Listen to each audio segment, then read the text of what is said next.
ચલો આજે અંગ્રેજીની એક મજેદાર રમત રમીએ. મતલબ એક વસ્તુ હોય અને ઘણી બધી વસ્તુઓ હોય તો એને અંગ્રેજીમાં કહેવાય કેવી રીતે?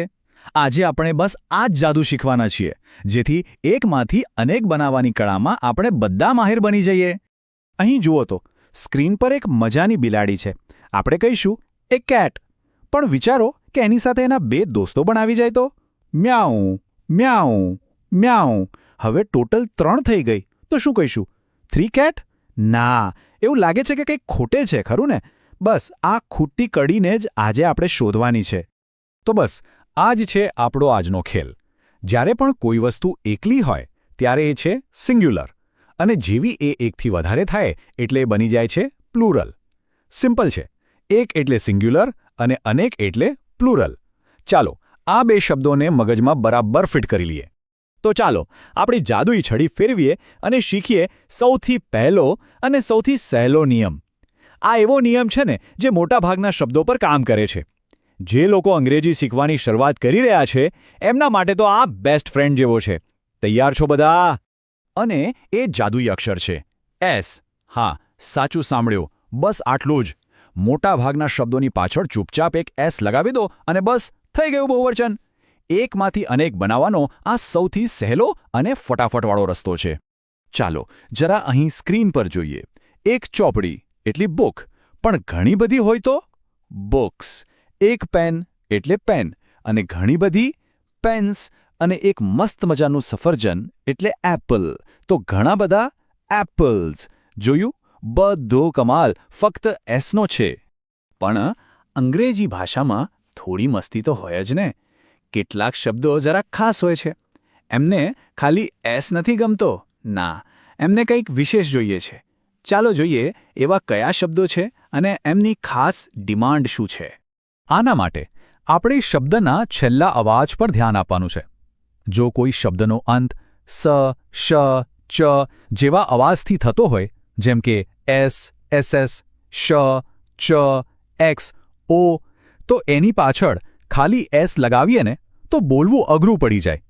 એટલે આપણે મદદ માટે ઈને બોલાવીએ છીએ અને ઈએસ લગાવીએ છીએ. આ ઉદાહરણો જોશો ને એટલે બધું એકદમ ક્લિયર થઈ જશે. એક બસ, પણ ઘણી બધી બસીસ. વિચારો, જો આપણે ખાલી એસ લગાવ્યો હોત તો બસ બોલવામાં જીભ જ વળી જાત. બસ એવી જ રીતે બોક્સનું બોક્સીસ, વોચનું વોચીસ. ઈએસ લગાવવાથી બોલવામાં કેટલી બધી સરળતા થઈ જાય છે નહીં? સારું, તો હવે વારો છે કેટલાક આકાર બદલનારા જાદુગરોનો. આ એવા અક્ષરો છે જે બહુવચન બનતી વખતે પોતાનો દેખાવ જ બદલી નાખે છે. ચાલો મળીએ આ વાય અને એફના જાદુઈ પરિવારને અને જાણીએ એમના રહસ્યો. ચાલો વાયવાળા કેસને એક જાસૂસની જેમ સોલ્વ કરીએ. પહેલું પગલું, શું શબ્દના અંતે વાય છે? બીજું પગલું, ધ્યાનથી જુઓ, વાયની બરાબર આગળ કોણ ઊભું છે? શું તે કન્સોનન્ટ છે? મતલબ કે એ, ઈ, આઈ, ઓ, યુ સિવાયનો કોઈ અક્ષર? જો જવાબ હા હોય તો ત્રીજું પગલું, વાયને ટાટા બાય બાય કહી દો અને એની જગ્યાએ આઈઈએસને બેસાડી દો. જેમ કે બેબી શબ્દ લઈએ, છેલ્લે વાય છે અને એની આગળ બી છે જે કોન્સોનન્ટ છે. તો નિયમ પ્રમાણે વાય ગયો અને આઈએસ આવી ગયો અને બની ગયું બેબીઝ. એ જ રીતે સિટીનું સિટીઝ અને લેડીનું લેડીઝ. છે ને એકદમ સરળ? પણ આ વાર્તામાં આ એક નાનકડો ટ્વિસ્ટ છે. જો વાયનો પાડોશી કોઈ વોવેલ હોય, એટલે કે એ, ઈ, આઈ, ઓ, યુમાંથી કોઈ, તો વાય ક્યાંય નથી જતો. એ ખુશ રહે છે અને બસ પોતાની સાથે એસને જોડી લે છે. જેમ કે ટોયમાં વાયની આગળ ઓ છે તો બની ગયું ટોયઝ, અને બોયનું થઈ જશે બોયઝ. જોયું ને? વાયના પણ કેવા બે અલગ અલગ મૂડ છે. હવે મળીએ આપણા બીજા જાદુગરને, જે એફ અથવા એફઈમાં છુપાયેલો છે. જ્યારે આવા શબ્દો બહુવચનમાં ફેરવાય છે ત્યારે એફ કે એફઈનો અવાજ નરમાશથી વીમાં બદલાઈ જાય છે અને પાછળ ઈએસ લાગી જાય છે. ટૂંકમાં તે બની જાય છે વીઝ. દાખલા તરીકે ઝાડ પરનો એક પાંદડું એટલે લીફ, પણ જોરદાર પવન આવે અને ઘણા પાંદડા ખરી પડે તો તે બની જાય લીવ્સ. એક નાઇફ એટલે કે છરી, પણ રસોડામાં તો ઘણી બધી હોય એટલે કે નાઇવ્સ. એફનો અવાજ કેવી રીતે વીમાં બદલાઈ જાય છે, આ પરિવર્તન પર ખાસ ધ્યાન આપજો. પણ જેમ દરેક ક્લાસમાં કેટલાક તોફાની વિદ્યાર્થીઓ હોય છે જે કોઈ નિયમ નથી માનતા, બસ એમ જ અહીં પણ કેટલાક શબ્દો છે એ લોકો કહે છે, અમે નહીં બદલાઈશું, અમારે 20 નથી જોઈતું, અમને ખાલી એસ જ આપો. તો આ છે આપણા કેટલાક જિદ્દી શબ્દો. ઘરની છત એટલે રૂફ, જેનું બહુવચન ખાલી એસ લગાવીને રૂફ્સ જ થાય છે. વીઝ નહીં, અને ચીફનું પણ ચીફ્સ. આ ખાસ મહેમાનોને આપણે આમ જ યાદ રાખવા પડશે, કારણ કે તે નિયમના અપવાદ છે. ચાલો હવે આપણે અંગ્રેજી ભાષાના રાજા મહારાજાઓને મળીએ. આ એવા શબ્દો છે જે કોઈના બનાવેલા નિયમ નથી માનતા, એ પોતાના નિયમ પોતે જ બનાવે છે. આ છે આપણા ઇરરેગ્યુલર પ્લુરલ્સ, એટલે કે અનિયમિત બહુવચન. આ સ્લાઇડ તો ખરેખર એક ખજાનો છે.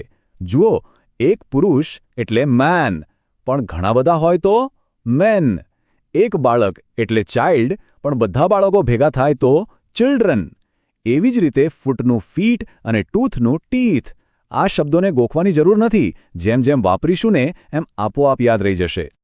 અને હવે આવે છે સૌથી અજીબ કેસ. કેટલાક શબ્દો એટલા શાંત અને સ્થિર છે કે તે એકવચન હોય કે બહુવચન એ બદલાતા જ નથી. તે જેવા છે એવાના એવા જ રહે છે, ભલે એમની સંખ્યા ગમે તેટલી હોય. દાખલા તરીકે, ખેતરમાં એક ઘેટું હોય તો આપણે કહીશું 1 શીપ, અને જો 100 ઘેટાનું ટોળું હોય તો પણ કહીશું 100 શીપ. શીપ્સ નહીં, ક્યારે નહીં. એ જ રીતે 1 deer, 10 deer, 1 fish, many fish. મજાનું છે ને આ? હવે એવા શબ્દોની વાત કરીએ જે હંમેશા જોડીમાં જ આવે છે. જેમ કે સિઝર્સ એટલે કે કાતર, એમાં 2 પાંખિયા હોય છે. ટ્રાઉઝર્સ એટલે પેન્ટ, એમાં 2 પગ માટે જગ્યા હોય છે, કારણ કે તે 2 ભાગથી બનેલી એક વસ્તુ છે. તેને હંમેશા પ્લુરલ એટલે કે બહુવચન જ ગણવામાં આવે છે. આપણે ક્યારેય અ સિઝર નથી કહેતા. વાહ, આપણે તો કેટલું બધું શીખી ગયા. એકમાંથી અનેક બનાવવા માટેની કેટલી બધી અલગ અલગ રીતો જોઈ. ચાલો એકદમ ફટાફટ આ બધા જાદુઈ નિયમોના ખજાના પર એક નજર ફેરવી લઈએ, જેથી બધું પાક્કું થઈ જાય. તો યાદ શું રાખવાનું છે? સૌથી પહેલાં તો એસ લગાવો. અવાજ જો સ સ કે શ શ જેવો આવે તો ઈએસ લગાવો. જો વાયની આગળ કોન્સોનન્ટ હોય તો વાયને હટાવીને આઈઈએસ લાવો. એફ કે એફઈ દેખાય તો એને વીઈએસમાં ફેરવી નાખો. અને હા, કેટલાક ખાસ પોતાના નિયમવાળા શબ્દોને ક્યારેય ભૂલશો નહીં. આપણું આ જ્ઞાનનું સાહસ અહીં પૂરું થાય છે. પણ હવે ખરી મજા તો હવે શરૂ થાય છે.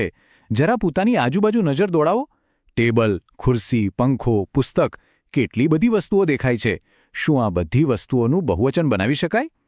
આ નિયમોનો ઉપયોગ કરીને પ્રયોગ કરતા રહો અને જુઓ કે અંગ્રેજી શીખવું કેટલું મજેદાર છે.